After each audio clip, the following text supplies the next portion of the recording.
This conference will now be recorded. Okay, so welcome everybody. This is Rick, and I am leading the moderation tonight with the help of Dr. John and Len. And I have three quick announcements to start off with. I think there may be a fourth one, but I forgot what it is. I wrote it down, but now I forgot. I didn't write it down, I should say. The first thing is we know that we've got to try and shorten the time that we spend with new men. We try to make it 60 minutes for the new men and 60 minutes for all the questions and over. We've been talking about it, so there's a couple of things that we're going to be doing. The first thing is we are going to start the meetings now at 5 after. So if you need time in the meeting, you've got to be here in the first 5 minutes. Otherwise, we cannot assure you.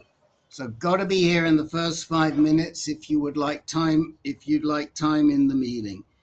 We're going to try and shorten the introductions a little bit, just because we have a lot to get through in these groups. That's the sort of the first general one. The second thing is that Flint's is still looking for men to fill that survey. They've still got about 4 or 5 slots. I've pinned in the chat are the 2 boxes next to the little guy with the 39 next to him. You can, if you're interested, reach out to the email there, Jason Turner, and they still want people. What I didn't put in there, and I should do, is they're looking for people in the age group of 40 to 75. It's sort of plus or minus because we've slipped a few people in, and you have to be metastatic. Other than that, any type of metastatic, and I don't know if I'm spelling this, I'm typing quickly, but that's the other thing. And then the third thing is just for a few of you here, and I did send out an email today, but there's at least a couple of people in the group. I've been in touch with Dr. E quite a few times this week on some stuff. And she is now definitely taking patients. So I sent out a message to everybody I could think of who's in the or spends time in that Greater Portland OHSU area, and I gave you, I told you, suggested how you reach her, and hopefully she'll take you. I know there's a couple of people that have already reached out to her already. But she's in business to see patients. So with that, we're going to start, and I need to pull up a history that I have on my screen here, and I am going to welcome Dan Mays back from last week. Dan, we couldn't get to you, but you gave us an awful lot of good information in the interim. Yes, and I've got it up in front of me. So I am going to, forgive me if I don't look at the camera for a few minutes. I'm just going to try and read and look at the camera at the same time. And I'm going to shorten a lot of what you sent me in the interest of time here, Dan, and then if you feel I missed anything important, you can fill it in. Of course.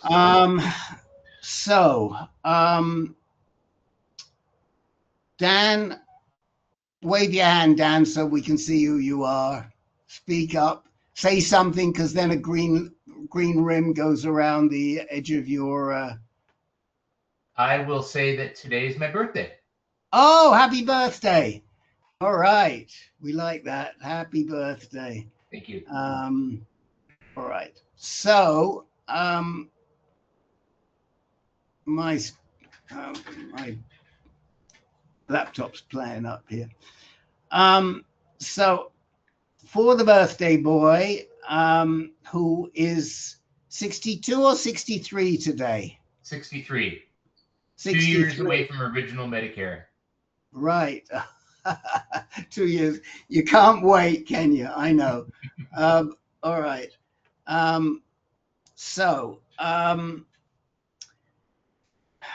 Dan was first diagnosed in 24, and there was quite a mishmash around it, but by the time he was leery from the very first month, from January, but he really didn't get a positive, firm diagnosis.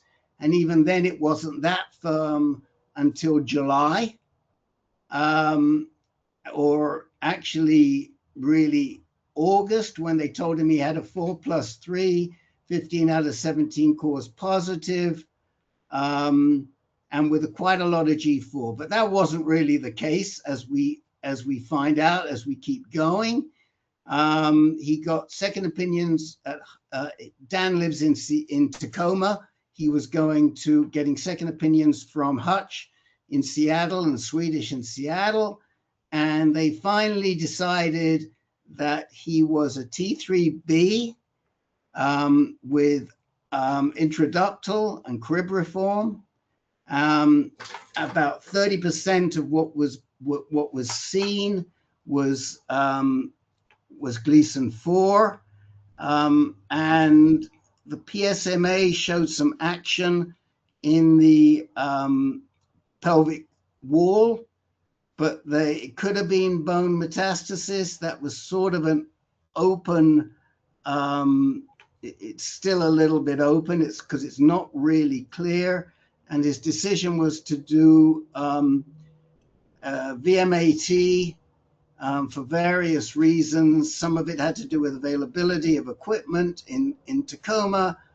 And so he started 28 rounds of VMAT, IMRT in, I'm not sure if it was January or February, but it was right around that time. Yeah, just after the first of the year. Right, just after the first of the year. And then it turned out that he was able to drive his PSA down to less than 0.1. Now, there was also a suspicious, some sort of suspicious area. And so they did a brain MRI and decided that that was, if anything, it was in the skull. The further PSMA was negative, and he did a decipher test to decide how long he should do hormone therapy for. Originally, they were talking about 2 years of doublet with Orgovyx and Nubeqa, which he's on right now. He's trying to figure out how long he should do it. And in that grid report that came back from ADT, it would appear that he has a somatic PTEN. And Dr. John may know a little bit more about that because he did offer to look at the grid report. My suggestion has been that they send, if they have any tissue, that they send that out, because it would be important to know if he is PTEN. And for those of you who read my reminder this weekend, you'll understand why there is a new PTEN drug that was just recommended by ODAC, which is the Oncology Drug Acceptance Committee. I think that's what ODAC stands for. And they are recommending to the FDA to approve capivasertib, which is also called TrueCap. And that's all in the reminder, so you can check the reminder. And it will become a relevant drug because maybe as many as 30% of men in more advanced with more advanced prostate cancer may have a PTEN deletion. So this is a significant approval for everybody. So that is my summary. Oh, I didn't do bad because it's 5:20. And if anybody, well, first of all, let's go to Dan Mays and see, Dan, did I miss anything that you want to tell anybody? What questions do you have? And then I'll open it up. You covered the lion's share of it, Rick. But so I went on Orgovyx and Nubeqa about 2 months before I started radiation. I was hoping that I'd be able to get a SBRT boost to my PIRADS 5 lesion, but at the time, because I had a sub-centimeter lymph node lesion, at the time NCCN guidelines said that SBRT boost was not covered, and so I had a basically what's called a SIB, a simultaneous integrated boost to the to my prostate lesion, to my affected lymph node, as well as my entire pelvic bed. Okay, so let me stop you there. You're saying that because you had a lymph node, they would not allow you to do a boost? My insurance wouldn't approve it. At least an SBRT boost. They were able to get approval for an IMRT boost as part of my. Yeah, I will tell you, I've never heard that before, and I don't think it's anything to do with the NCCN guidelines. It has to be something to do with your insurance. But most often in a situation like that,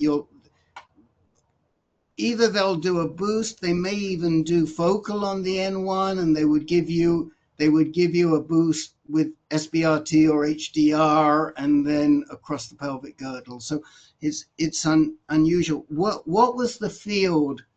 What was your field of radiation? Was it right the way across the pelvic girdle, or was it just the prostate and the prostate bed?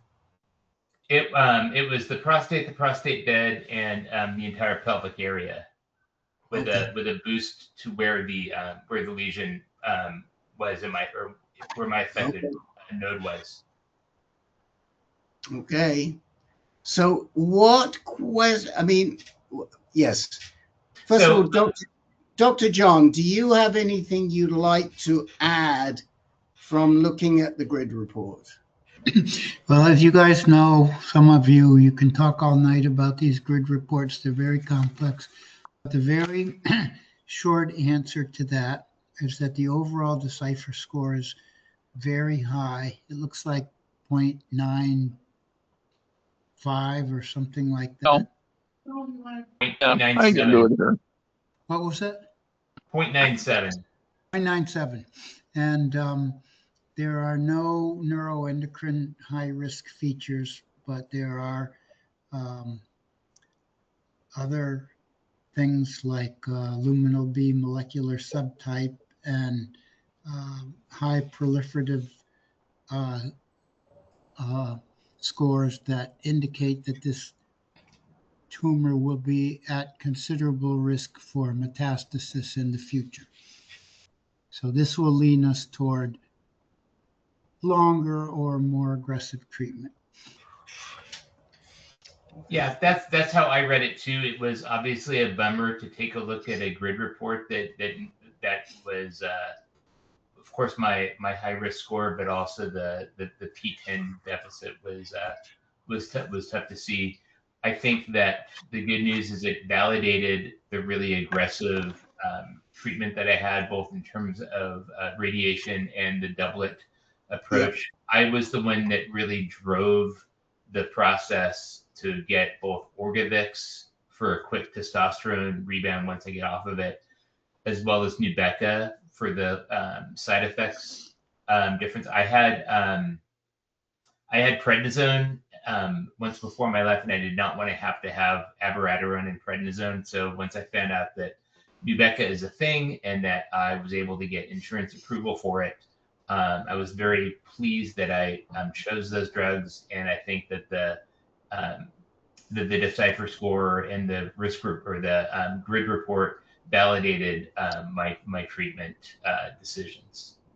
So 2 questions for you, or question and a suggestion. Sure. As I wrote to you, I really think that if it were me, I would want some tissue tested by somebody that does, by a lab that does sequencing, probably Tempus, because I'd like to know more about, I'd like that PTEN confirmed. And I'd also like to know if there are any other mutations. We just had a gent who's not here today. He actually just sent me his report. I haven't looked at it yet. I'm going to send it to John. And just had surgery, and he's showing up with PTEN and BRCA and a bunch of stuff. So I think it's worth your while sending that out, because it could influence treatment. Okay. I wanted to point out that before treatment started, I did have the PROMISE test done that Fred Hutch, one of the people behind, and that came up negative for all mutations as well as the BRCAs. Well, that's only looking at germline inherited. And what we're looking here is not what you inherited, but what you're making yourself. That's where the PTEN comes from. See, okay. And so if you had inherited PTEN, it would have shown up in the PROMISE. I see. So that's why we need you to talk to your doc, and based on this Decipher, definitely get a somatic testing, because it could be helpful. And by the way, with that somatic testing, it changes over time. So if you've gotten it before, try it. It's probably good to get it again if you're at a treatment decision 2 or 3 years later. If your disease is moving quickly, maybe even 6 months later. But just because you have it today doesn't necessarily mean it would be there.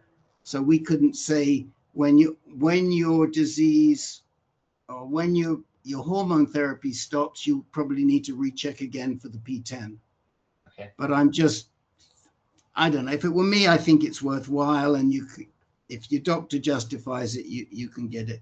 The other thing with Dan is that he's been sort of mixing up the places that he's been getting his treatment. Frankly, I would. Can you please mute if you're not? We're not talking. Given that you've got a sort of somewhat junior doc, Rachita Sunkara, I mean, I think she's good. I knew of her at MSKCC. I wouldn't call her a senior doc, but for me, I think you wouldn't be amiss to go get your treatment with Dr. E at OHSU. Yeah, when I got your email today, I remembered that because I'm on ACA to kind of bridge that gap between employment and Medicare, like so many men in their 50s and early 60s. I do have a potential to switch my insurance companies to a plan that will have OHSU in network. And so I'm very open-minded to that. And that was going to be one of the 2 questions I have is for anybody that has Northwest experience, are there any medical oncologists at Fred Hutch or elsewhere that specialize in GU? Yeah, so let me answer that. So there are some good people at Hutch. Our favorite person there who's on our advisory board is Larry Fong, who is the original principal investigator for Provenge. He's a real expert in immunology. He's a GU med onc, and he's excellent. Used to be that he was at UCSF. That's where I know him from. And he wasn't taking patients. He is now. Steve L sees him. He's a good option. Heather Chang is also there, but she's not taking people. And, you know, we've got somebody in the group right now who's trying to, here tonight, who's thinking of switching away from her. I don't know. For me, the jury's out with her. Schweitzer is pretty good. So, I mean, those would be the three that come to mind. Oh, and Pete Nelson, but I don't think he sees patients. He's really good. He's done some great research, but I don't know that he does, that he sees patients. So, but I think if I were in Tacoma, where it's probably as broad as it's long to go to either Seattle or Portland, I think I'd opt for Dr. E. Okay. Yeah, I'm a 2-hour drive to Portland, so that's the distance isn't really an issue. So I appreciated getting that information, because I know that my current medical oncologist at Swedish, I think that for a case as complex as mine, for right now, my treatment has been fairly typical, but it's not going to stay typical for very long, and that's where I want. Right, you've got a complicated situation, and I think if Dr. E were following it, or Larry Fung were following it, that's probably who I would choose. Let me ask you your other question, because I want to move on to the next new gent. Of course. So my other question is, so I'm slated to come off of both Orgovyx and Nubeca right around Halloween.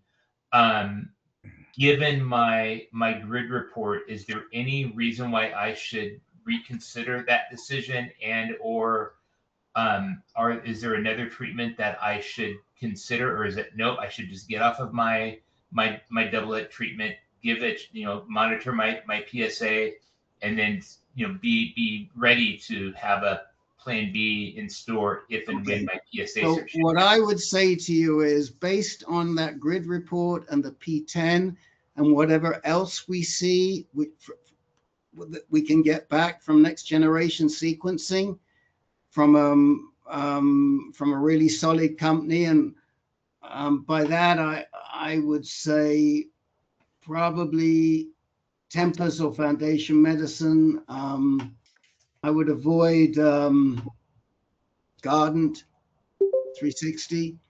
But you can, those would be my preferences. And I know that Dr. E likes Tempus.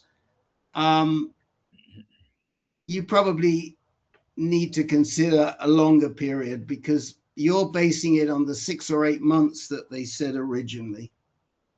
And I would not count on that at all. I would want an opinion from a really good GU medical oncologist on how long they think you should stay on. And these medical oncologists very much have patient health in mind. So if they're not going to keep you on longer than they want, but I'd like to get an opinion from somebody like Dr. E or Dr. Fong on how long they think you should stay on. Okay, I appreciate that. Okay, I'm gonna keep moving, because we got our knuckles wrapped last week because we went too long, and I'm going to go to Anthony. And Anthony, I'm going to ask you a few questions, because I know I saw you in low intermediate and said that's not where you belong. I do remember that, but I can't remember much about your history. So I'm going to whip through this as quickly as I can, sir. Is that okay by you? You're muted right now. That's fine. Yes, I can hear you. Okay, Excellent. great. Excellent, Okay. excellent. So how old are you, Anthony? 60. 50, right? Oh, 60. 60, right. And as I recall, you have a situation with recurrence. Is that right? No. I'm beginning my journey right now. I had an MRI in March, and then I okay. So let me go through this, and then we'll figure out why I sent you here. Where do you live? in Philadelphia. Philly, right? And you were diagnosed when? I had an MRI in March, and then like a couple weeks later, I had my biopsy, and then the doctor, diagnosed. Okay, hold on a minute. When did they tell you you had prostate cancer? After the biopsy, Which was? About the end of March. End of March. Okay, so I'm just going to say, okay, got it. Now, what was your Gleason score and your PSA level at that time? Gleason 4+3. Yep. And 4.57 for PSA. Okay. And who were you seeing at which doctor, where were you being treated, and which doctor were you seeing? University of Pennsylvania, and I can't think of his name offhand, but University of Pennsylvania. Yeah, and he was a urologist, correct? Yes. Right. And you hadn't seen anybody else there, because Yes, I. Go ahead. After I talked to you, you suggested that I get a second opinion. So, and you suggested Dr. Correa at the Fox Chase. Right. Okay. Right. So let's get a little more information as to why I suggested you get a second opinion. Did you have a PSMA scan? No. Not yet. Did you have any scans at all? No. Okay. I think the reason why you referred me to Fox Chase is because University of Pennsylvania wanted to go to surgery like 2 weeks later, right after biopsy. Right. We thought that was kind of strange, and you suggested that I get a second opinion instead of going to surgery so fast. That's right. Thank you for reminding me. But I'm trying to remember why the heck I told you to come to this group and not to go back to the other group. Was the other group the low risk? Because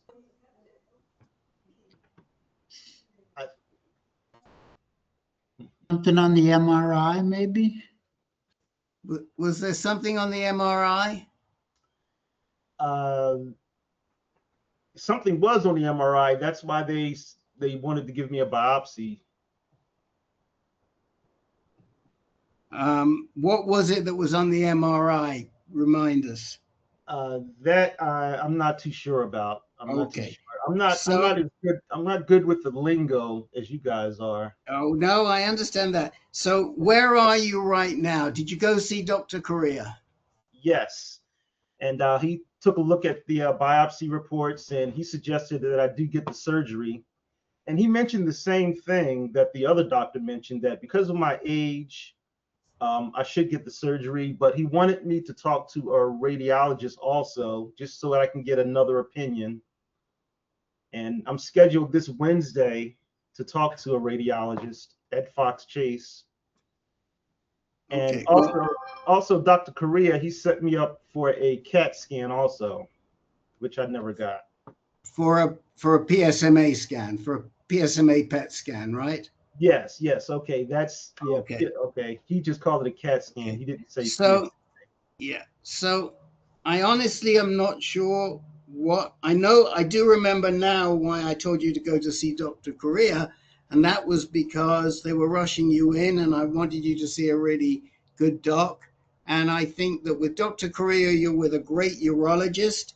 But I also think that maybe you should come back into the low intermediate group next week, because I can't see any reason for that. It doesn't seem like you have high risk disease right now, which is a good thing. And everybody in here has high risk disease. So you haven't missed anything, because there is no low intermediate this week, but there is one next week. And I will make sure that you get that invitation, and that'll be next Monday. And then if there is something that's changed, you can come back and see us on Tuesday. Okay. But you consider you don't consider 4+3 a high risk? No. No, it's not considered. It's called high intermediate. Okay. Okay. So 4+3. So right now you don't have any real signs of high risk disease, which is a very good thing. We don't see anything outside yet. Your PSA is still relatively low. In fact, that would probably be the thing that gives me the most concern, that with your PSA being that low.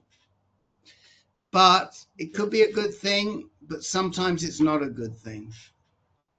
Okay. All right. Okay. Okay. And have you done any other type of test anywhere, Anthony? No. That's it. Okay. So stick with Dr. Correa for the time being, and come back to us. Have you had genetic testing? No. Okay. Ask Dr. Correa. Tell Dr. Correa that AnCan said that you should ask for a germline test. Germline.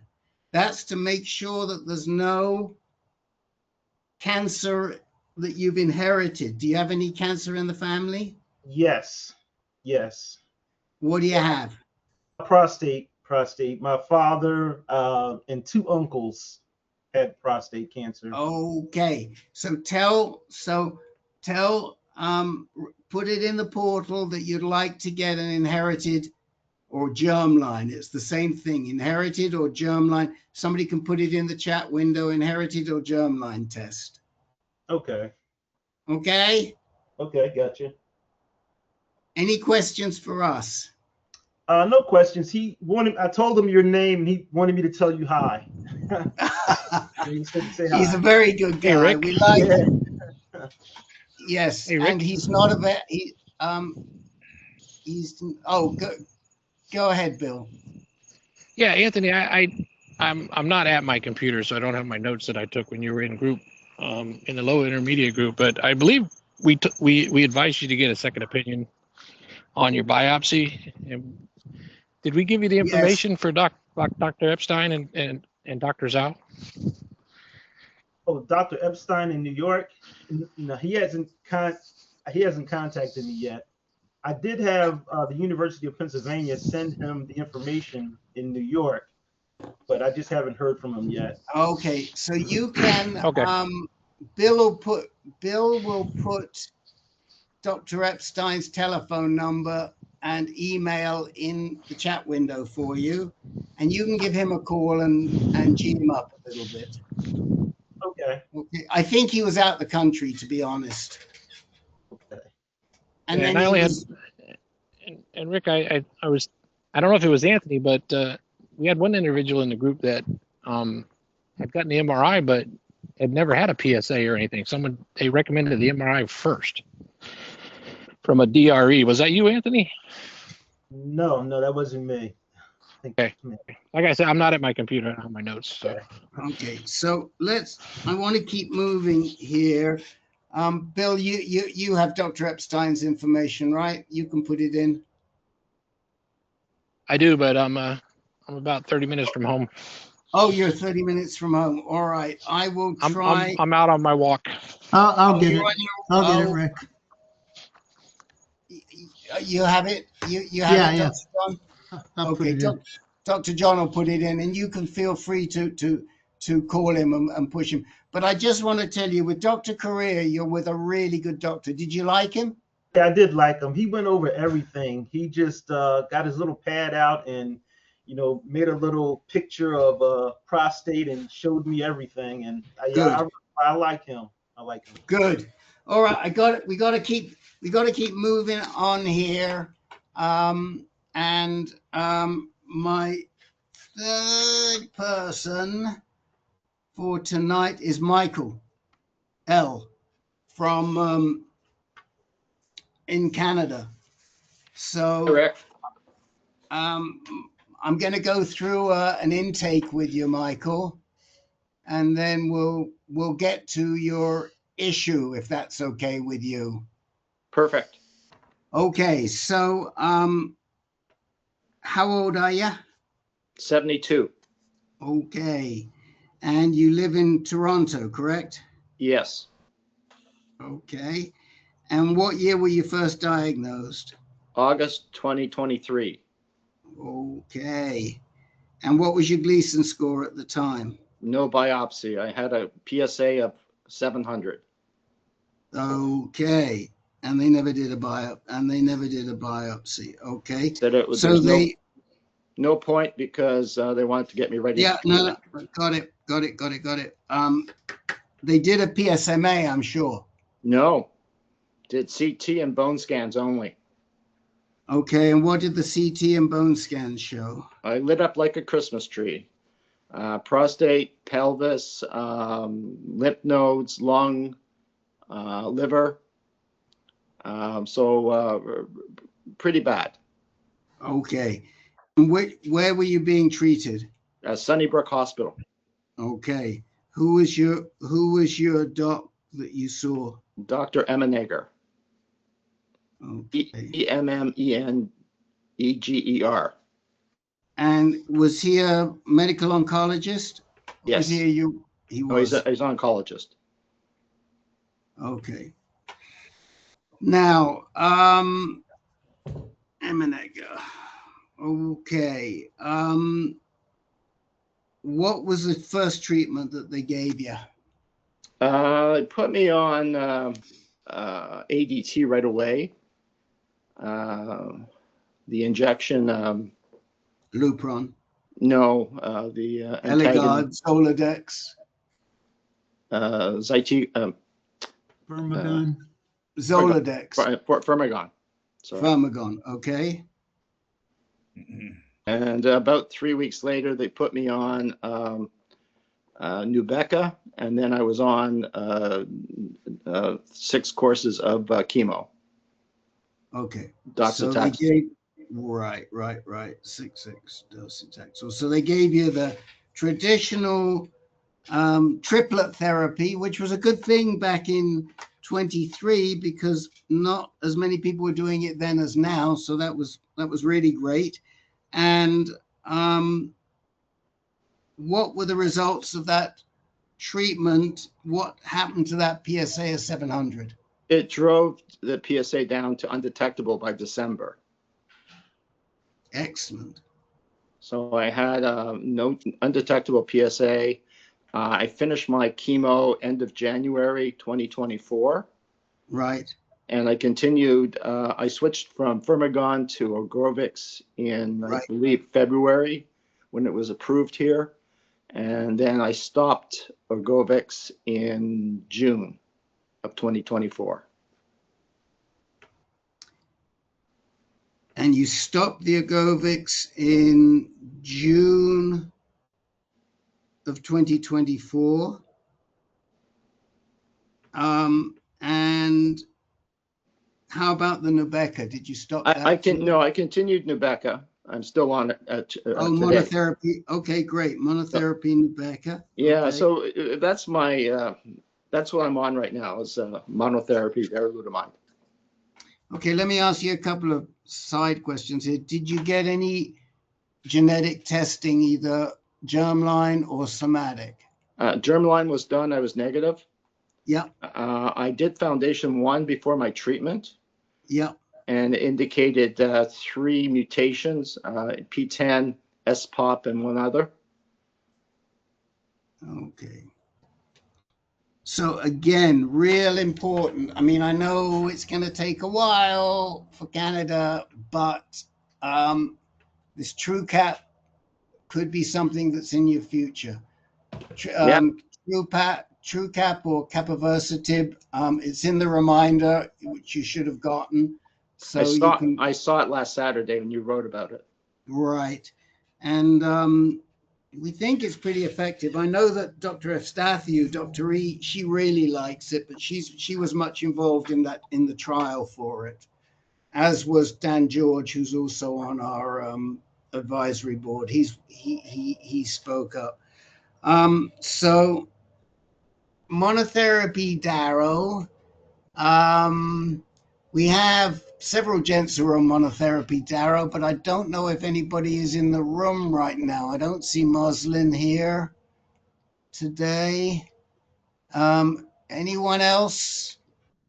Put your hand up if you're on monotherapy darolutamide. Well, Len's sort of been on it, but Len's having trouble with his connection. Can't hear you, Len. I know you're having trouble with the connection. He's muted right now. No. So it sounds like Len's getting some coaching there. Your question, I think, is how best to handle the gynecomastia. Is that right? Yeah, the side effects, which are mild. I mean, gynecomastia is probably the worst, but there's slight weight gain, there's hair loss, there's agility issues. So there are side effects. And I was hoping that by joining the group, I could find individuals that basically share experiences. I've been told that tamoxifen is a possibility, but I'm concerned about the side effects with tamoxifen and negating the effects of the Nubeqa. Nubeqa is working for me. My PSA is now 1.4. My testosterone's back to normal. So I'm trying to ride that balance, that wave between fighting the cancer as well as quality of life. And while the side effects are relatively controllable, I would like to sort of understand if there's any way of mitigating some of the side effects, such as gynecomastia. So the one thing that I wanted to say to you, and we'll come back to the gynecomastia momentarily, is that with that PSA of 1.4, if you were here in the States, I think we definitely suggest that you talk to your medical oncologist about getting a PSMA scan now, and trying to see where that's coming from, because that's a high enough number that we should be able to see it, and you may be a candidate for some SBRT. Yes, and unfortunately with Canadian healthcare, I don't qualify for a PSMA test unless I was resistant. So I may have to go to the US to get it. Well, you are resistant. Your PSA is 1.4. If you were not resistant, it would be 0.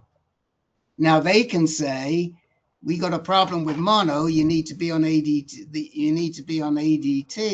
so you may have to go back on the Orgovyx for a month or two and get two quick PSA measures that are still positive, and then, but you are castrate resistant because you've got a PSA.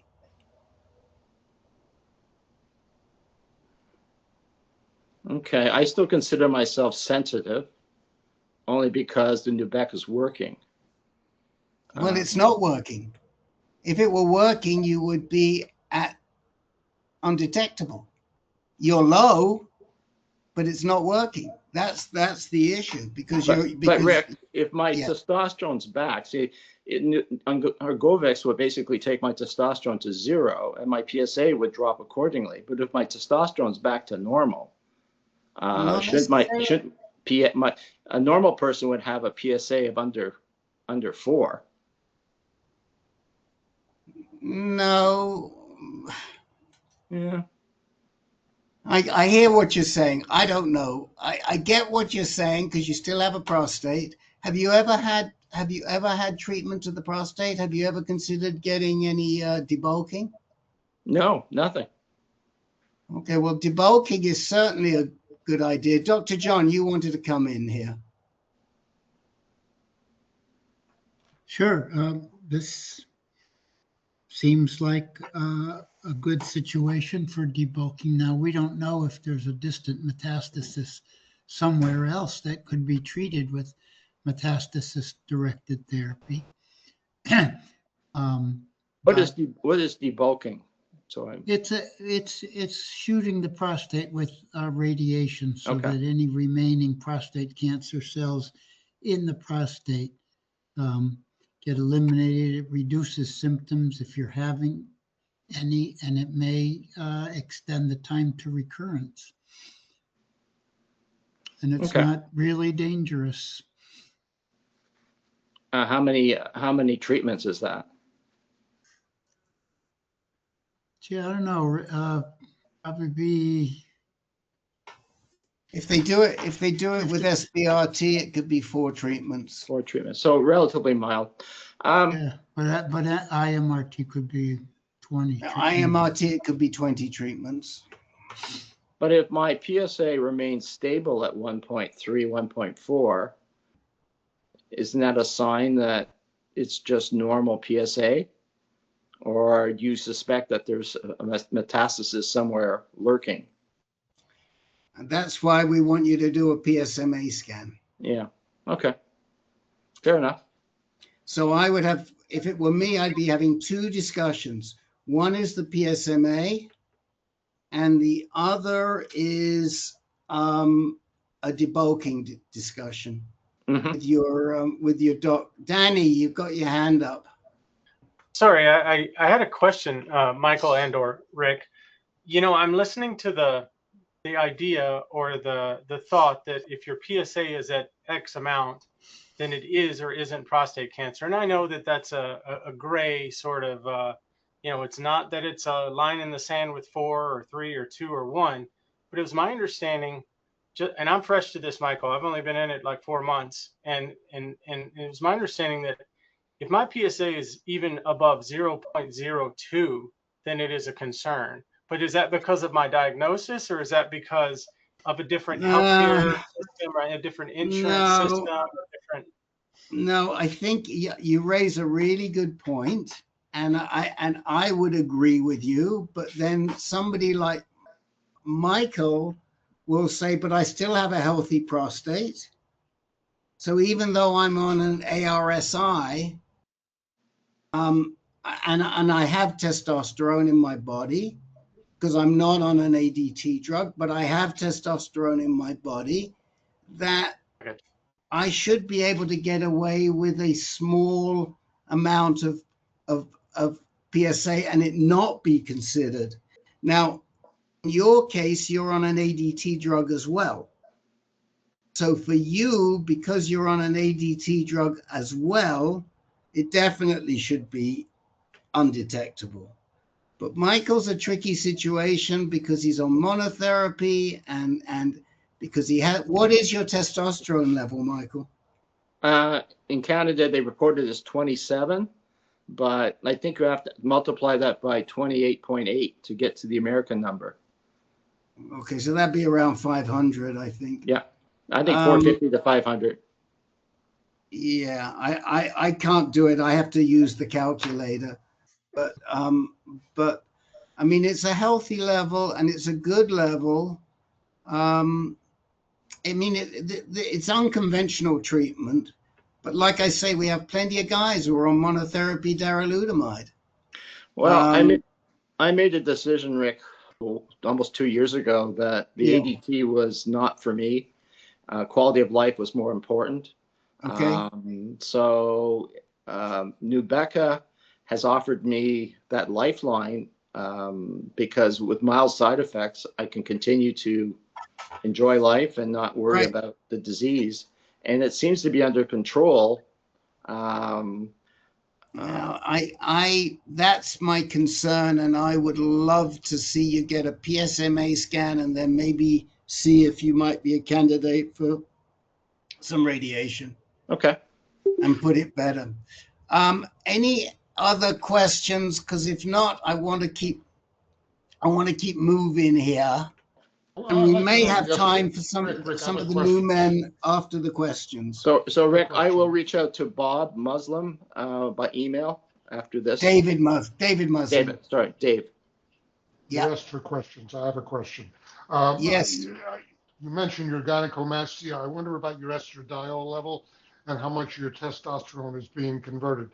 You mentioned something about tamoxifen, somebody discussing that with you. I just wonder with the darolutamide, how much of your testosterone actually gets converted when, you know, it's, I just wonder how effective the testosterone is, you know, even though it may be up to 500, and if it's being converted to estradiol. So did you get an estrogen level, estradiol level?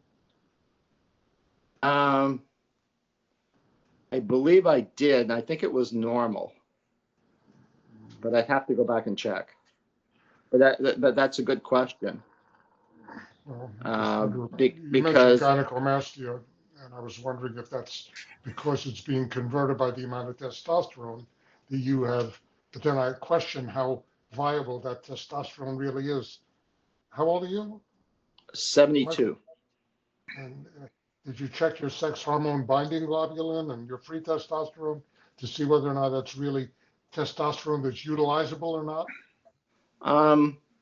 Rather than tie up time here, I'd just like to maybe discuss this with you. If somehow you got my email address, you could send me those questions and I could look at them. Next time. We'll talk about it next time. Okay. Well, you can send your email to Dr. Jack through the message, through send a message, or Jack, you can reach out. You can reach out to him. I mean, it's important stuff, but we're sort of getting somewhat into the weeds here. But I see what you're I see what you're driving at, Dr. John. Just to mention that there's always surgery available for gynecomastia. Right. So just to... It's not bad. It's not something that is noticeable. It's more a sensitivity. So it's a really mild form of it. It did come up on CT and bone. I think it was a CT scan that it did come up as a moderate, but it's not noticeable. And you know, it's just something that bothers me because I think it could get worse. Have you had radiation to your chest? No, they don't do that here. I mean, that's the simplest and easiest way, and it's safe. Yeah. It may be too late for that, but it wasn't offered to me. And Len, they were going to basically, you know, the standard treatment was ADT and Nubeqa for life. Right. And so with ADT, the side effects of Nubeqa are diminished. So that's Len, why it wasn't do you have offered. anything you'd like to say? I just came back on. I finally got my voice back and all the rest of it. But from what I just heard in the last minute, it is too late for radiation to the chest if he already has gynecomastia. I mean, it could prevent it from getting worse, but it won't. What about the sensitivity? Wouldn't it help the sensitivity? I would think so, yeah. Yeah, because the breast tissue shouldn't be growing anymore. Right. Yeah, I mean, it might do, but like you say, you can't get it. But I don't think it would be that expensive to do it privately if you did it in the States, because you're only talking about really one application. So, do we have anyone else with experience of gynecomastia in the group tonight? Sam's got his voice off. Bob Schwartz, go ahead, Bob Schwartz. Yeah, I was fortunate. I had it before it was noticeable, and you know, talk with the group and everything, and with my doctor and all that. I had 3 sessions of it to my chest, and the sensitivity is there, but that's because I had a triple bypass a couple years earlier. But other than that, nothing's changed. Okay, good. And I would not take any other medicine until you check with your doctor first to avoid any possible wrongful interactions. I agree. Dan Rogers. Yeah, Rick. Don Rogers, brother. Yeah, I had gynecomastia, and in fact, I'm still taking anastrozole, 1 milligram, 1 tablet twice a week. And from the time I started this, the nipple tenderness disappeared within 2 weeks. Hey. And what medicine is that? Well, Anastrozole? anastrozole is an aromatase inhibitor Oh, okay. used by women in the treatment of breast cancer. Right. Gary Peters? I have it. I got 2 radiation treatments, which pretty well arrested it in place with the sensitivity and growth that I had. Okay. Well, I am going to keep moving along here. Sam had a comment. I experienced it during a year of treatment with Orgovyx and Erlita, the breast tenderness and the gynecomastia. I still have the gynecomastia, but the breast tenderness, the nipple tenderness has gone away on its own without treatment. Okay. Rick, could the person, I lost his name, the person who spoke before me, put the name of that drug in the chat? It was Don Rogers. Don, could you put it in the chat, please? Yes. Thank you. All right, Michael. Keep coming back because, like I say, we have, whilst we don't have anybody on monotherapy darolutamide right now, Len's been on monotherapy darolutamide on and off over the years. So he's a good peer for this. And David Muslin isn't here tonight. And we have another gent, an older gent in California who's on monotherapy daro. I think we have more than that too.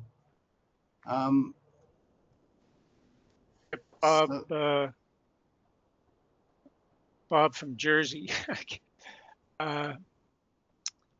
He's also on monotherapy with daro. Oh. Bob Schwartz, who just spoke? No. Len is here also, by the way. Yeah. Bob McHugh. Yeah, he's talking to me. Bob, yeah, Bob McH. Yes. Yeah. We have another guy. So McHugh, yeah, I'm sorry, Bob McHugh. I had a mental block on his last. Yeah. So again, we can connect you to other men, but start with David. I will. And if you don't hear from David, let me know. We'll put you in touch with one of the other gents. Excellent. Thank you, guys. Okay. All right. So I'm going to move on to the questions. I think I was going to say, I think I got everybody who was in here, on time, and I think I asked everybody. So we'll keep going, and then we'll check in again at the end. Where's my question list? It's right here. All right. So let's see. I think the first person was David up in Seattle. I believe you were the first one that I got to had a question. Well, just an update. Communicated with Dr. E, and she responded back. I'm in the intake process at OHSU, and I've alerted Dr. Chang at Fred Hutch. They're all on board. Thank you very much for making the connection. This is wonderful.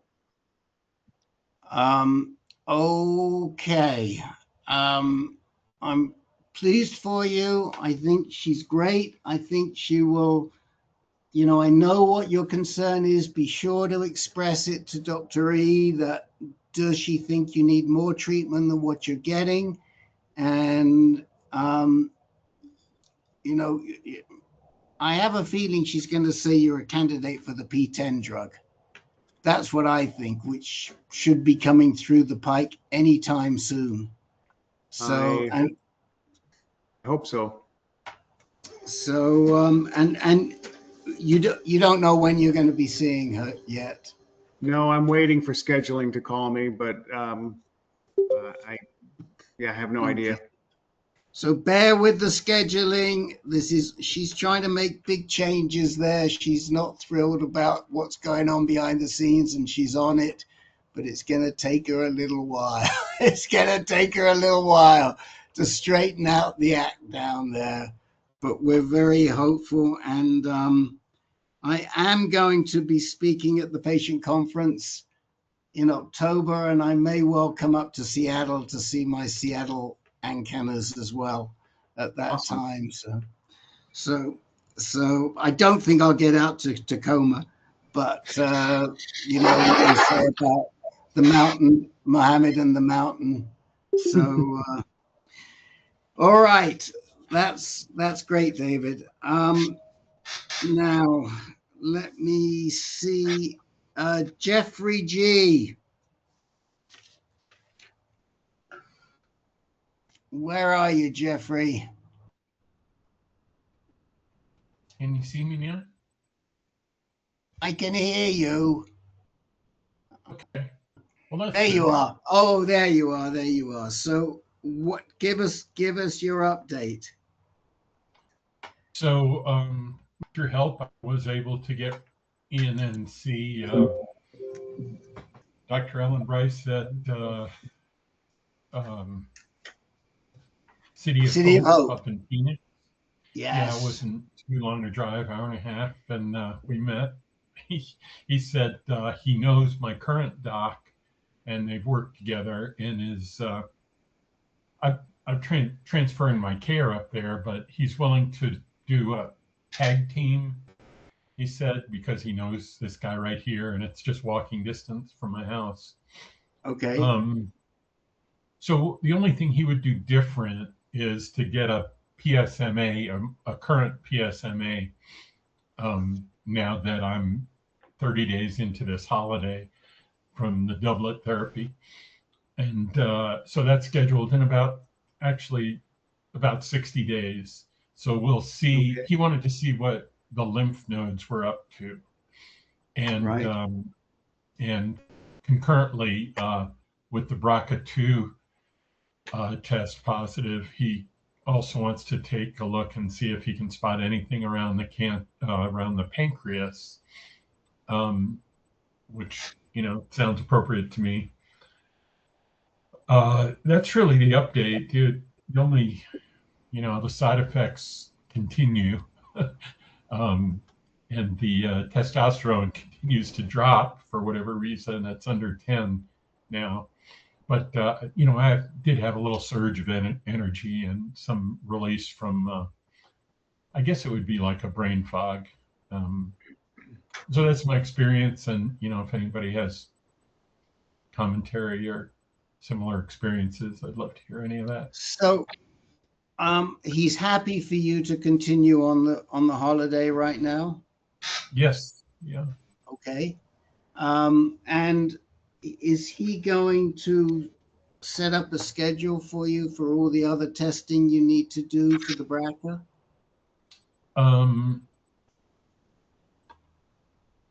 I think the next is the PSMA PET scan in June.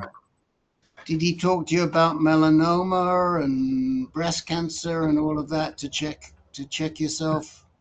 He didn't talk to me about the breast cancer checks, but he's doing it. They call it the eyes to thighs scan. So I assume that would detect anything in the breast. I don't really know, but he is going to give me a roof. Go ahead. No, please, you finish.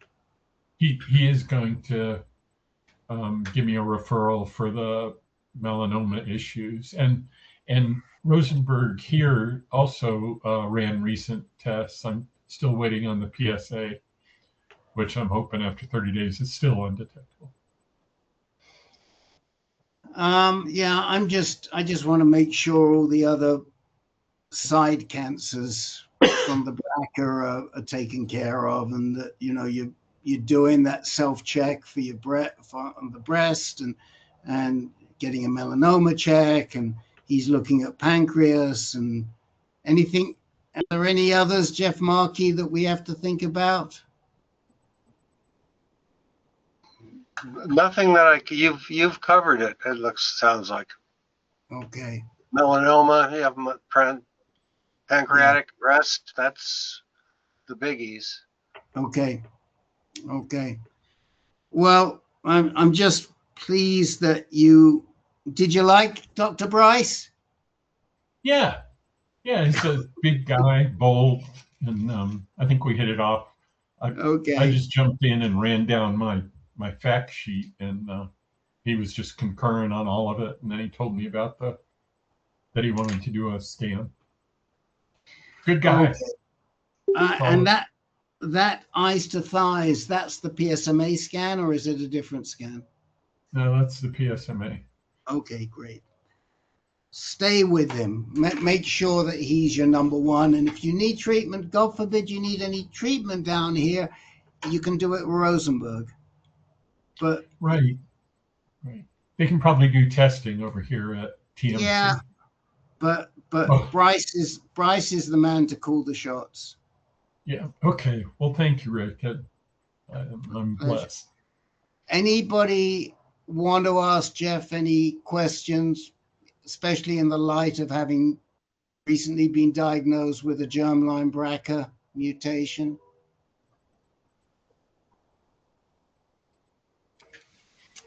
Okay, we're moving right along. I think we're going to have time to get to some of the other gents who are new today.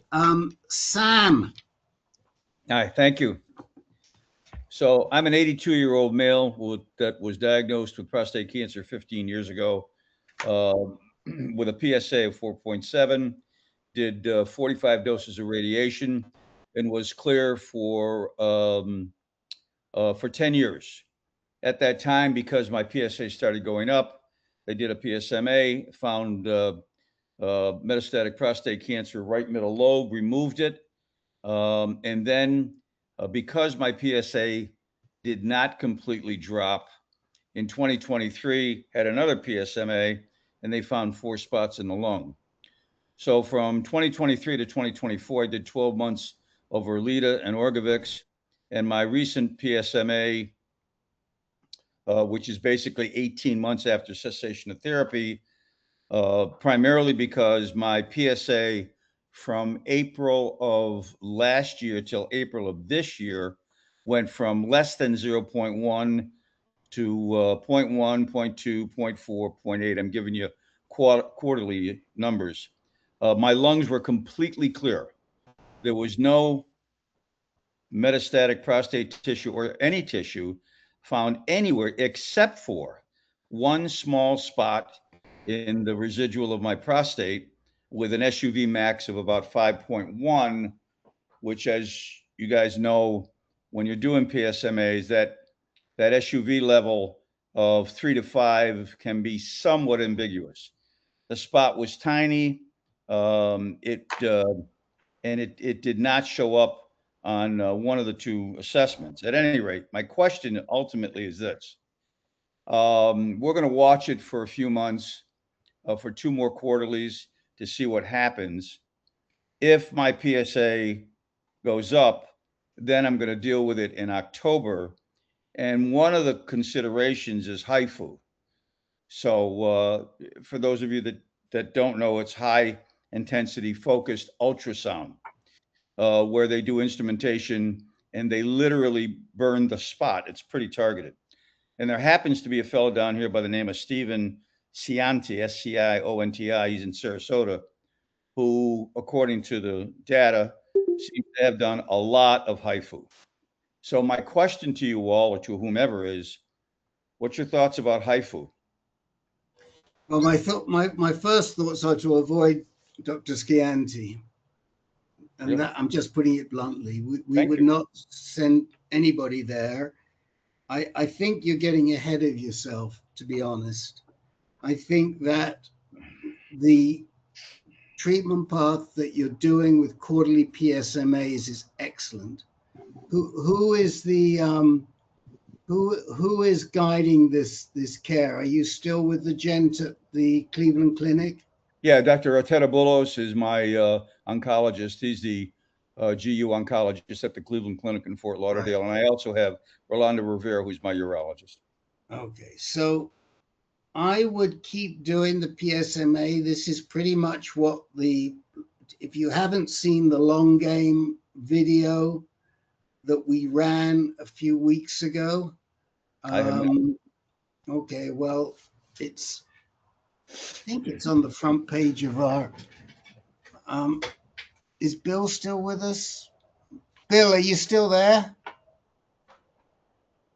No. I'm here. Oh, are you still there, Bill? Yeah, I'm here. I'm here. Could you put are you somewhere where you can put a link in the chat? Yeah, I can do that. Could you put a link in for the long game video? Yep. Thanks. So Bill will put a link in, and this is pretty much what they're doing at the NCI in this trial. They're monitoring every 3 months with a PSMA, and if your doubling time gets under 3 months, then they move into some sort of treatment action. So would I do HIFU? Would I do focal? Probably not. No, I would go with a good, experienced radiation oncologist, and I would shoot that spot. Even with the fact that I've had 45 doses of radiation on initial treatment and have supposedly been told that I can't have any more radiation. And is that what Dr. Arteta is telling you? Yeah. He's reticent to give me more radiation. Well, I might, but he's happy that you do other types of treatment. He hasn't committed to anything. He just said, okay. Well, I think that if it were me, I wouldn't be comfortable with Xtandi. We've seen too many times, but usually it's people not like yourself where they're dealing with recurrent. There's cryoablation is another alternative. There's IRE, which is another alternative. I'm not expert enough to tell you which would be the best. And I'm not even sure what the situation is when it's a recurrence in the gland. It's weird that it's in the gland. If the recurrence was in the prostate bed, it would be a different situation. But I think we've got to figure out exactly where this recurrence is. Let me throw it open to some of the other guys here. First of all, to my co-moderators, Len and Dr. John, what would you say? I agree with everything you said, Rick. I don't like HIFU. I don't like Xtandi. But one other thing I would add is that not only is SUV of 3 to 5 very equivocal, but I would say even anything under 10 is nothing you really have to be concerned about. And so if this were me, I'd be looking at the long game NCI trial. Yep. And you could be even eligible to go up to NCI where they'll give you PSMAs every three months. And Bill just pasted it. If you click on that in the chat window, it'll open and you can listen to it later or tomorrow, whenever you like. Thank you very much. And by the way, while I've got you on, could I please be put on the list of notice of these meetings and other information? You are. I'm pretty certain you are. I got this from Russ Seneca. I've not been notified. Well, I'll tell you in a second. We've got a hand up. So whilst I'm dealing with the hands, let me check with you. Jeff Markey, please go ahead. Muted, Jeff. There was a study done that shows that both HIFU and Study shows that both salvage focal therapy, HIFU, and cryotherapy, and salvage surgery were equally effective in extending the life of a patient that started off with radiation. I have a link to the study, and I at the UCSF conference, they talked about HIFU as a primary, and 54% of the people that had it had reoccurrence. So it wasn't real successful for that. But this study shows that it is successful for treating reoccurrence of people that had radiation. And I'm trying to get it over to my from my iPad to my computer so I can post it for you on the link to that study in the chat. Okay, so and I figured out why you're not getting emails. You unsubscribed at some point, so we cannot resubscribe you, Sam. You have to subscribe yourself. So you need to go to our website. I'm going to put the link in there for you, but you have to go back and you have to put yourself back on. Okay? Yes, thank you. I can probably tell you when you unsubscribed if you really want to know, but You're fucking kidding it's me. some time ago. But you did unsubscribe. We have another hand up. We have more than one hand up. Alfredo, Dr. Alfredo. Yes, I was just going to mention for completeness, back in 2020 when I had a focal procedure, the guy who did my procedure used a laser, threaded a catheter up there, and while I was in an MRI machine, and then he watched the image in real time and cooked the tumor with a laser. So that's another option available. And in fact, that guy, his name is Dr. Eric Walzer. He was at Galveston, Texas at UTMB. And I understand he recently retired from UTMB, and now he works part-time in Texas and part-time in Florida somewhere. I've forgotten where. So just to be complete in the list of focals that Rick went through, I would just add the laser. That's all. Yeah, the laser. Add the laser to the focals. But I think a comment that, although I had a recurrence 5 years later, I have no complaints about the laser. It was very simple, come and go procedure. Had dinner with the grandkids that evening. So it just might be worth asking now in 2026, what about that compared to HIFU and cryo? But I agree with the other comments about HIFU. I was not a fan of HIFU. Cryo seemed to me to be more or less equivalent to the laser. Thank you. And I also think that keep monitoring with the PSMA. That's a great strategy. And the other thing I would do before you get any treatment is I would get a second opinion with Belusic at Dr. Belusic, Mario Belusic. He's at Sylvester. So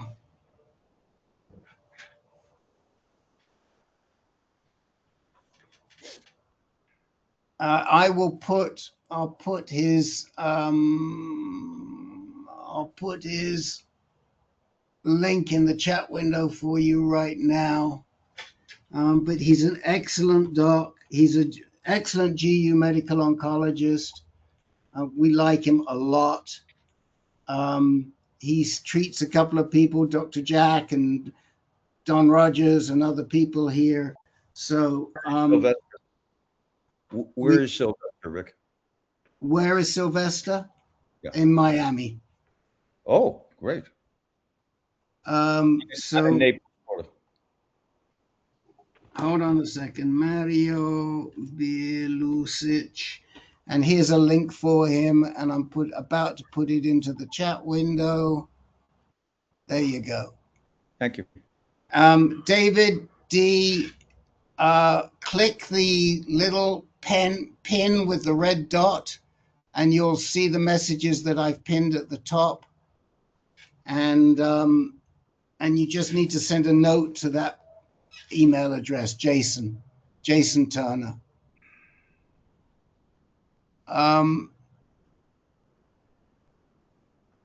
Okay, and there's all kinds of things going on in the chat.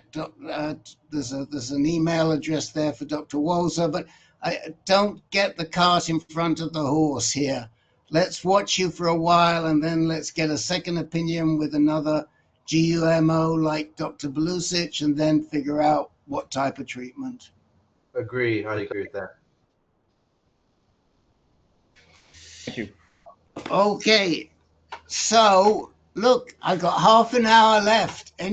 First of all, anybody have any questions? Because they might have come in late and I didn't get to them before I go to my next new man. Danny. Yes, sir. Yeah, I'll share my, so I had chemo, my first docetaxel infusion on last Friday. And I pretty much almost passed out. I had a reaction to it. Face got red, throat swelled up, my body started shaking. And so they had to stop it, walk it back for about an hour, and then come at it a little slower, titrate it up a little bit and ramp it up. And I ultimately accepted it, but it was about 3 hours long. And normally for a 6 dose over 18 weeks docetaxel for my type of situation, I'm curious if, I know that I'm going to talk to them and there's going to be a workup at the second session in 2 weeks, but I'm curious if they're going to stick with the docetaxel and just kind of slowly ramp it up and hit me with like antihistamines and steroids beforehand. I mean, is that common to have that type of reaction, or is it should I be, sort of thinking about not alternatives? I want to get through the chemo, but I'm like, okay, is it the docetaxel specifically, or should I consider, some of the other ones? I don't know. So I would say probably 1 in 10 guys that get chemo here have a bad reaction like you did. It's not common, but it's not uncommon. And already, but we've got one guy in the room who had a bad one, and we'll go to him next. So, yes, it can happen, and there are workarounds. Dr. Antanarachis is really good.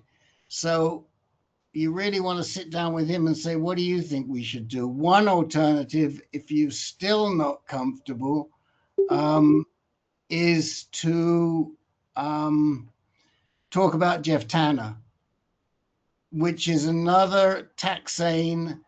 It's usually used after docetaxel, but it is a gentler drug. And if you don't respond well, you might do better with the cabazitaxel, Xtandi. I'll put it in the chat window. Oh no, Dr. John will put it in the chat window for me. Xtandi. That's the other one I was curious about. And it is a gentler drug. Let me ask Frank, after your, and Bob Schwartz, I will definitely come to you, but I just want to ask Frank, because Frank just got a shot of Xtandi. How did you respond after your first docetaxel? Can you remember that far back, Mr. Chambra?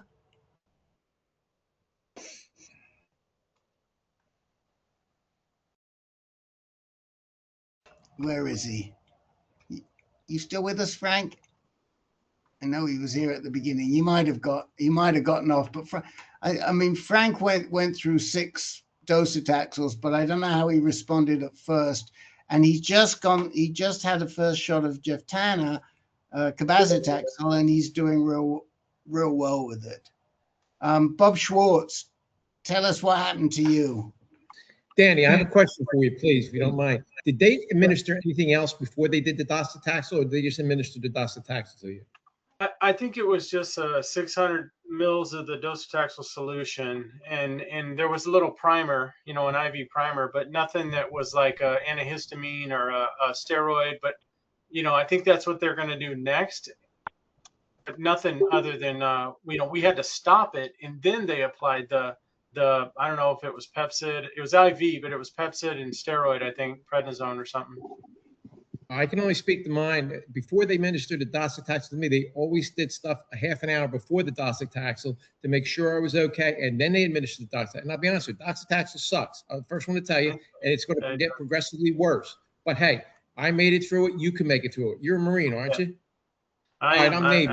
You don't have the Navy out, do you, on this one, all right? You know, let's be honest. It's not going to be easy, but I'm going to tell you right now, you can do it, all right? Yeah, for sure. I got it. And I'm going to stick with the docetaxel. I just was kind of curious. And I will share with you guys. Administering other things first, though. I'm going to tell you right now. Yeah, that's what I think. That's what I hope they'll do. I just wanted to know how common that was, because it was pretty rough. I mean, I couldn't talk. I was shaking and trembling, and the face went red, and they panicked and they all ran in, and I was like, oh shit, this is it, you know. Now let me ask you this: did they give you a shot the next day too? Well, no, they gave me something to take home, oral, and so I'm on prednisone and compazine and antihistamine and other kind of few. They gave me a stimulant. They gave me a freaking what is it, Adderall. They gave me that too. Yeah, there's something else I'm supposed to give you too, and I'm gonna know the name of it. It's Peg. You know better than I do, Rick. The Fulphila, Fulphila. Oh, the Neulasta? Is that what you're thinking of? Yes. You're supposed to give that shot within 24 hours after you get your chemo. Yeah. So let me defer to the docs in the room, because we got a few of them here. What suggestions do you have there?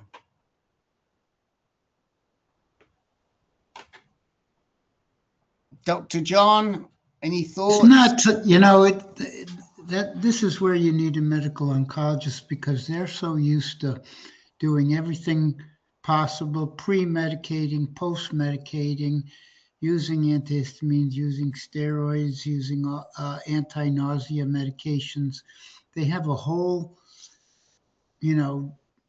closet full of stuff that they use around chemotherapy, and they know all these things far better than any of us here in the room do, because probably none of us have ever administered chemotherapy. So I couldn't possibly come up with anything that they're not already aware of. Anybody in the room had I'll come right back to you, Dr. Alfredo. Anybody in the room, anyone else had a bad reaction to docetaxel infusion? Dr. Alfredo, go ahead. Yeah, I haven't had a bad reaction. I haven't had docetaxel, but as I listened to your story, I completely agree with John. I'm quite surprised that it happened. I'm quite surprised that they didn't immediately say, okay, here's our standard pre-medication regimen, and this is what we're going to do from now on. And it's usually some combination of antihistamine and steroid. Yeah. But every oncologist has their favorite cocktail. But I wouldn't do it again without a cocktail. Yeah. John, do you agree? I mean, I would say, okay, what's the pre-med? And if they say pre-med, why do we need a pre-med? I'd say, no, not today. Given the one reaction, I wouldn't want you to repeat that. That's all I'm saying. So Frank's got his hand up. Frank, I was looking for you before, but you weren't there. Sorry, you know me. I was eating an ice cream. Oh, good for you. Frank, I know you have a comment, but my question to you: after you had your first docetaxel, if you can remember that far back, did you have a bad reaction? That's what I said. I did have a bad reaction, like when they were giving me the dose. I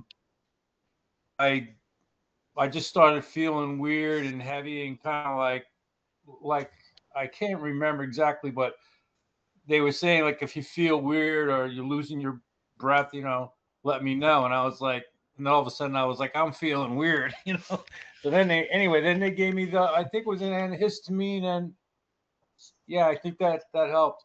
So then every other dose that I did 3 more doses. They gave me that, like a cocktail, and then I was fine with it. And so but with the reaction. With the Jevtana this time, you were fine, right? Yeah, the Jevtana felt like I was going off on a rocket. That that was because they put all the prednisone. I felt like I was going on a thrill ride. They shot me up with the prednisone and the antihistamine and I don't know, something else. And yeah, I was like, my legs were shaking. I was like I was ready to crawl out of my skin. But then once given the paclitaxel, then I was kind of mellowed out. Okay. Yeah. Well, I appreciate that. That gives me some, just some insight into. I kind of looked up how common it is, but I'm just going to power ahead with it with the next time, and I will ask for, some whatever we need to hit me with before the next dose, and I'll give it another shot. If it happens again, then we'll probably have to have a further discussion. But yeah, I'll ask them, to educate me on what prep. So here's this is going to sound crazy, but my brother taught me a lesson a long time ago. He's like, if you ever take drugs and you have a bad reaction to it, just keep reminding yourself it's only the drugs. And I do that. So, but at the time, my brother was introducing me to PCP, angel dust. But anyway, so that's a good thing to remind yourself. It's a true story. It's a true story. But anyway, I lean on those kind of things in my life. I just reminded myself it's anything with any of these drugs. Is all these side effects are just temporary, and I just, it's gonna go away. So now all this crap's out of the paclitaxel's out of my body now. I mean, this morning, I power washed pavers today.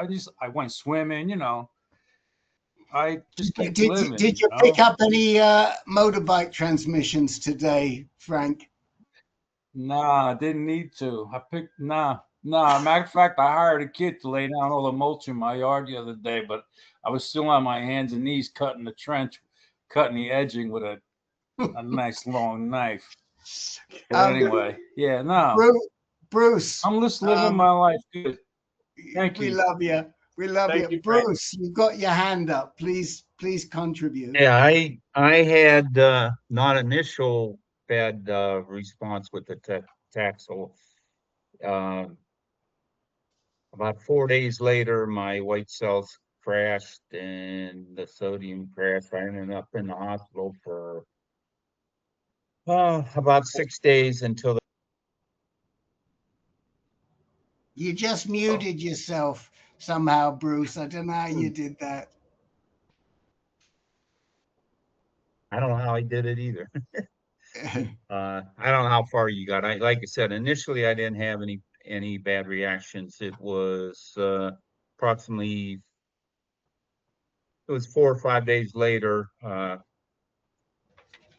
was not feeling well, and actually I was at the cardiologist, and they did a blood test, and my white cells were 0.3, which I guess is basically 0.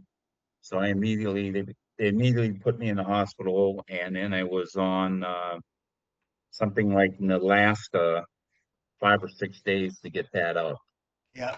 And while I was in the hospital, the oncologist that was on call making the rounds, he said I should have gotten a shot of the last 1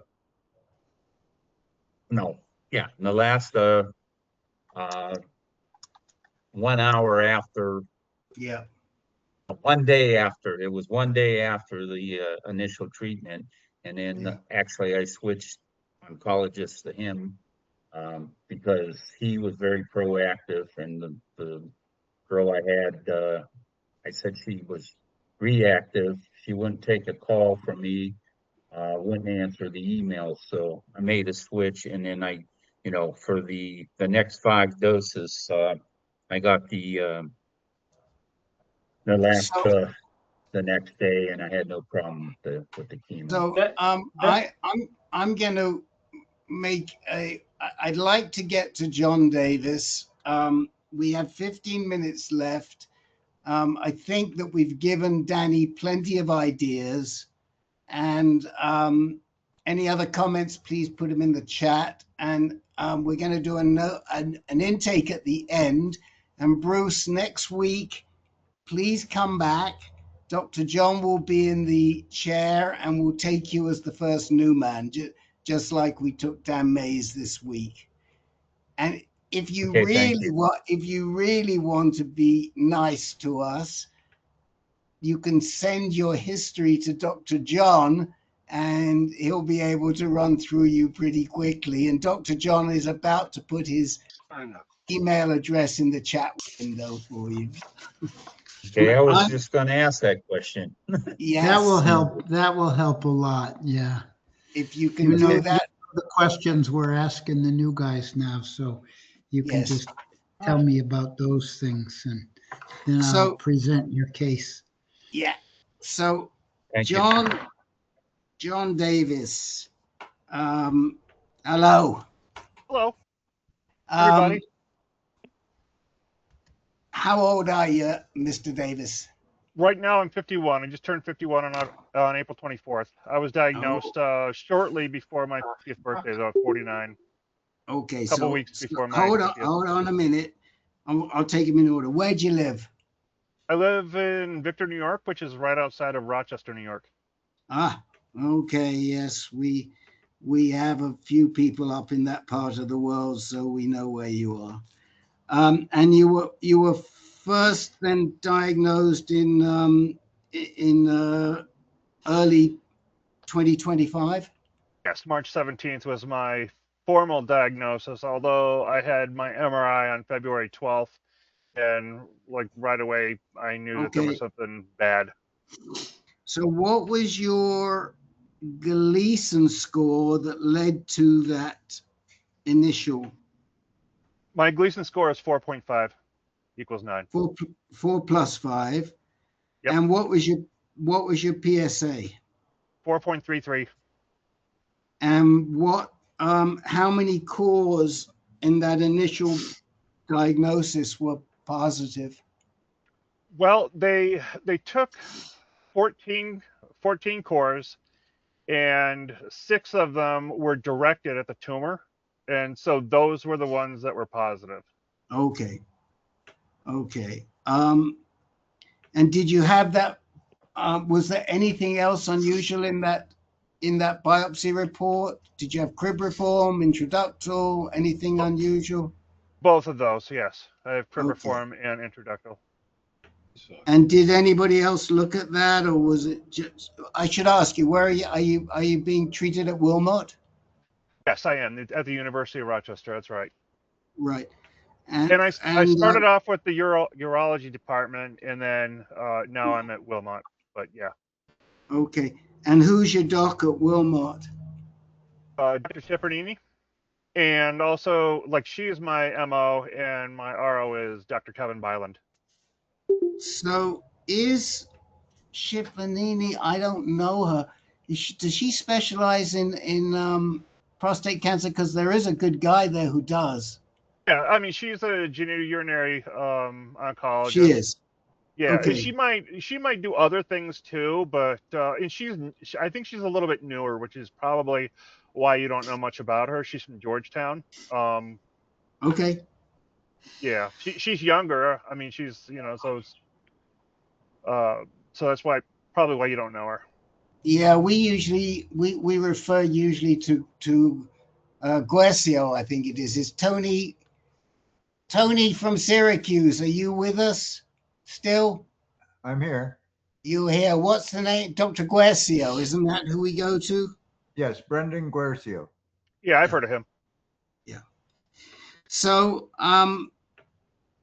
what was they then did a PSMA scan. What did the PSMA scan show? Just in the prostate. But I also had extra prostatic encapsule, or EPE, whatever you call it, where it breaks out.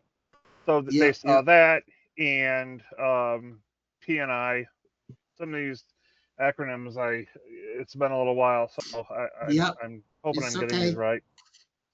But the good news to me is that it wasn't hadn't gone too far. So what did they suggest? What did they suggest you do, John? Oh, I told them I wanted surgery, so that's what we did on May 22nd of 2025. I had surgery. Okay. And what were the results of that surgery? They told me it was about a 5-hour surgery. They told me it was a bit more complicated than they thought. That I guess the tumor was a little bit bigger than they thought based off of the imaging.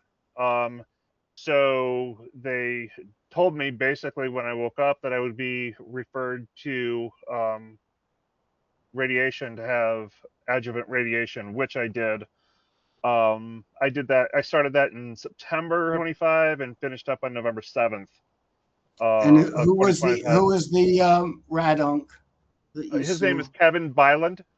Yeah, that's we know him. Bylund. Yeah, we know him and we refer to him. So yeah, I was hoping that's what you were going to say. I like him. I asked for him by name. And how many treatments did he do? 38. 38, and so that was right across your pelvis. Yeah, we did like the whole pelvic radiation, like lymph, like everything that's in that area. Because they saw like a suspicious area also in my pubic ramus bone, and so they wanted to like hit that as well. Let me back up a little bit. I did have a PSMA PET scan before the surgery on March 27th, and then I had another PSMA PET scan on July 31st, and it was that second PSMA PET scan that saw the suspicious areas. They were very faint, very low SUV, but he wanted to do, he wanted to hit those areas, and the pubic ramus bone got a boost of 2 gray per day, whereas everywhere else was 1.8 gray every day. And what did he suggest in the way, or what did Dr. Schiaparini suggest in the way of hormone therapy? Oh, well, she started me right away on Firmagon. And I did that for about a month. Like I started Firmagon on August 6th of 2025. And then on September 11th of 2025, I started abiraterone with the prednisone. Okay. And that's what and I'm assuming you're still on that. Yes. Yep. Right. And where is your current PSA? Same timing as yesterday. It's my current PSA is undetectable, less than 0.02. Okay. And it has been since November. That's what we want to hear. So did you actually get a PSA test immediately after within 6 weeks of your surgery before they started the radiation? Yeah, it was about 7 or 8 weeks, and it came back at like 1.1, and then like a few weeks later, it was like 2 point something. So it was going up really, really fast. Okay. And so, like by the time I got that PSA, we already knew that we had to be doing radiation. I mean, it was just sort of academic at that point. Okay. But you're undetectable, and have they talked to you about how long they want to leave you on the doublet? The original plan was like 3 years of Firmagon and 2 years of abiraterone. But I mean, I just have a feeling that given my original pathology, that I'll just be on like ADT and like forever, really. Not necessarily. I mean, it's really unusual today to find them giving 3 years up front. The most they usually go is 2 years, 24 months to 30 months. So most people are going less rather than more. But you're doing great. I just wanted to add too that I did do the germline testing, which came back with no inherited problems. But then I did the somatic foundation 1 test, and it came back with PTEN and TP53. And like that's when my MO was just like, oh, this is like really bad. So I think maybe that's why she's saying 3 years. But yeah. I mean, I'm only into this for like so far about 6 or 7 months. So I mean, between 2 and 3 years, like I'm just like, all right, we'll see we'll see where I am at that point. But as of right now, a couple of things. I mean, yes, PTEN and TP53 is not good news. So you know it already. So we're not telling you anything you didn't know. I'm not sure the best way to treat when you've got PTEN and TP53. I don't really know what the standard of care is, but I would think a minimum of 2 years and see where you are. I think that at the end of 2 years, see what she says. And I think I would also go for a second opinion at that point in time. The other thing that is maybe worth considering is, we mentioned it twice already tonight, this new TrueCap treatment, capivasertib, which I will send you. Do we have your email? Have you signed up for? Yeah, you should have it. It's johndavis60@hotmail.com. And like my MO, Dr. Ciprianini, she like told me that there are like multiple drugs coming out for PTEN. She didn't name this one that you've been talking about tonight specifically, but she is also doing like she's running a trial for some other PTEN drug. Well, the capivasertib is the one that's been around for the longest time. I'll put it in the chat window. And did you get our reminder over the weekend if you were signed up? Yeah, I did. Okay, so I don't need to send it to you again. It's in there. Yeah, capivasertib, TrueCap, good. And so the reason it's important is because it's going to get approved very, very quickly. Now is what we think. What questions do you have for us? I don't really have any specific questions. I mean, this is my first meeting. I just wanted to hear what everybody else had to say, get some more exposure to other people's stories. I am on a number of online forums, which are helpful, like Mayo and Health Unlocked. I also go to a local prostate cancer support group in Pittsford, New York, which is like a couple towns over. We don't have one in my hometown, but I find going to that is pretty good too. Well, we hope you keep coming back here. We also have an under 60s group, which meets next week, not this week. I think Bill signed off, my colleague, Bill Franklin. I think he signed off already, but he leads that group. But we have a bunch of people. Danny Langford, who you heard speak before, is also in his 50s, just starting triplet therapy. And we have a bunch of guys. So definitely come think about that. That meeting will be on the 14th of May. Okay. And I'll make sure you're signed up for it. I'll look for you after the meeting, and I'll make sure that you're signed up for it. How are you managing with your hormone therapy? I have no side effects at all, really. I mean, every once in a while I'll get like a warm flash. I wouldn't even call it a hot flash. But other than that, there's nothing. We've got some people with questions. I know what Captain Jim wants to ask. Go ahead, Captain Jim. Yes, sir. Are you a veteran, sir? No, I'm not. Okay. Thank you very much. Okay. And Len, what's on your mind? Well, I think maybe John just negated my question. How long have you been on Firmagon, John? Since August 6th. Wow. And you have no injection site reaction? Well, I mean, I had that. Like every time I go in there, they put the needle in, and like pretty soon thereafter, it starts to like, hurt a little bit, and I feel like a lump, and it, is tender. So sorry, I didn't mention that, but like I was sort of talking about like things like loss of libido and brain fog and other things that I've heard other people complain about. But yeah, I do have injection site pain once a month. Okay. And I was offered Lupron or Orgovyx, but I told my MO that I would rather just stick with the current plan because it's working so good. And she was like, okay. Yeah. They all work. I can tell you this. I was on Firmagon for 15 months, so longer than you. And the reactions just started getting worse and worse. I started getting fevers. And I switched to Lupron, and life was so much better. But, if you tolerate it well, then you're okay.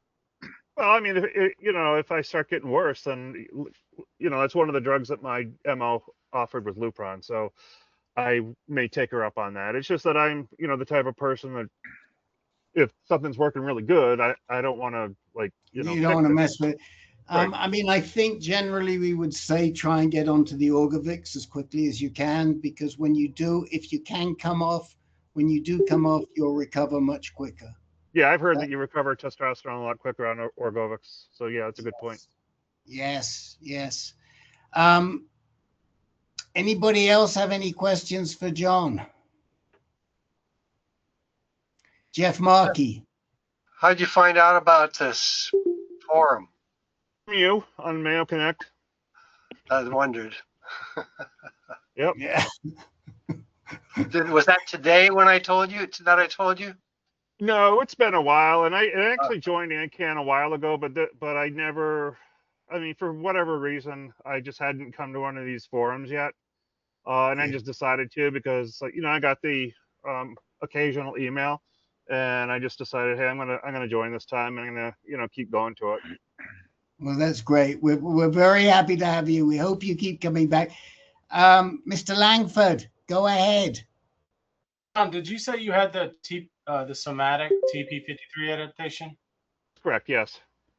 What's your plan for that? I don't know that there's any directed treatment towards that. My understanding is that there isn't. Yeah. I have it as well, so I was just curious. Well, my understanding is that TP53 is in high risk, especially introductory. I mean, it's sort of common. It's not a good common, but it's a lot of people have it. So it's common in aggressive disease. We don't see it as, I mean, fortunately, they also did a germline for you, and you were negative on the germline, so we know your TP53 is somatic and not germline. Right. Because it can be germline. Then it's called Lee-Fraumeni, and we have some people in our inherited mutations group with Lee-Fraumeni. But the combination of the PTEN and the P53, the PTEN and the TP53 is a concern. And, that, which is why maybe, well, let's see how you do, because there's things changing all the time. I mean, 2 months ago, I wouldn't have said there was a PTEN drug on the horizon. I know there's plenty of trials, but now that PTEN drug could be on the horizon. The question is when to give it. And and then it gets into sequencing, and we just don't know. But that's where more experienced GU medoncs, Dr. Evstathiou and Dr. George have both been very much involved in the development of capivasertib. Your lady, I have to keep looking down at her name, Schiparini. Tipernini. It starts with a T.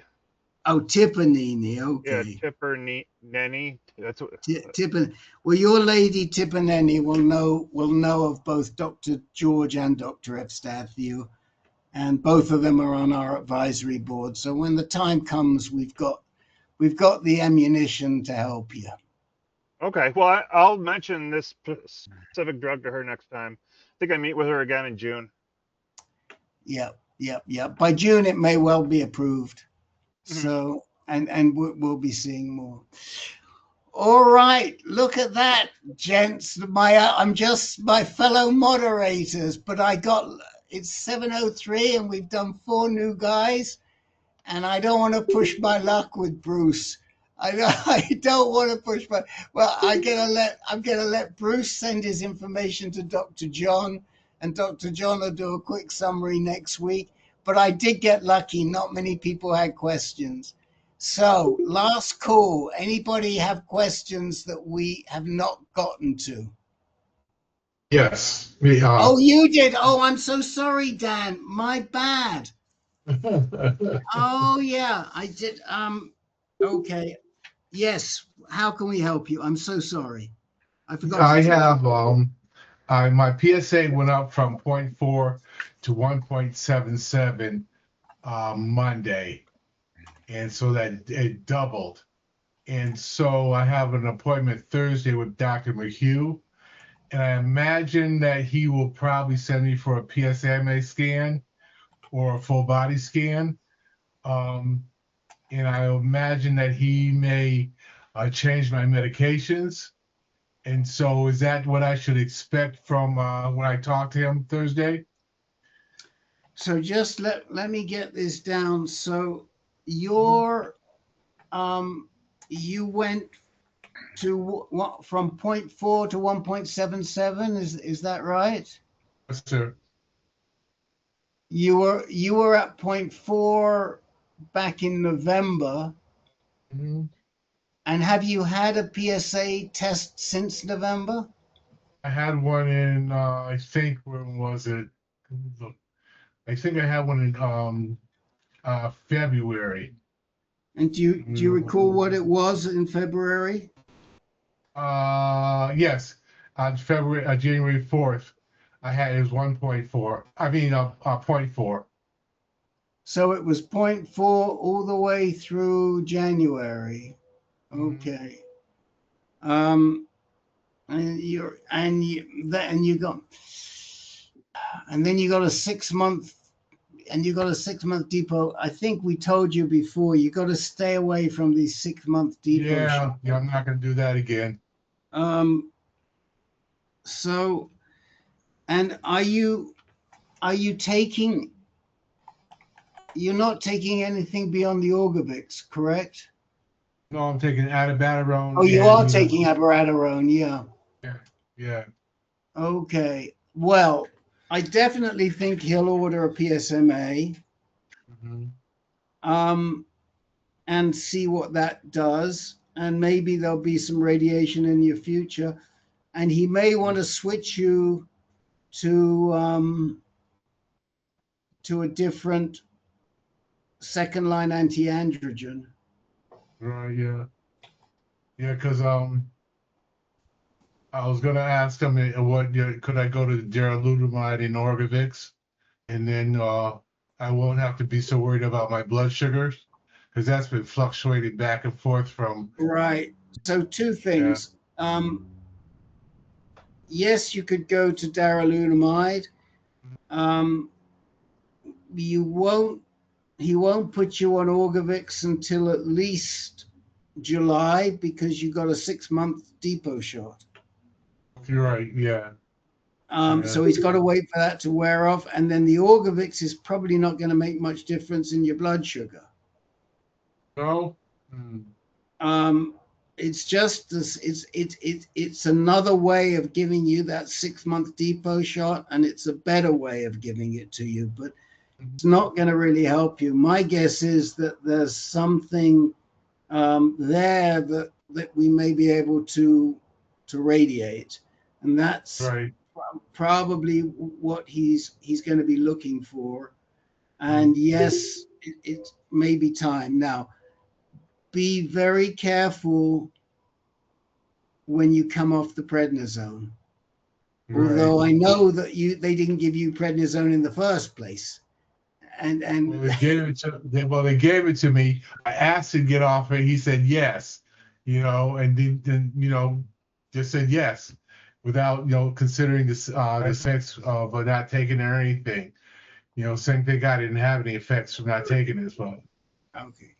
Well, be careful getting off of it. I wouldn't stop it cold turkey like last time. I think you dodged a bullet last time. Okay. Yes. Thanks to you.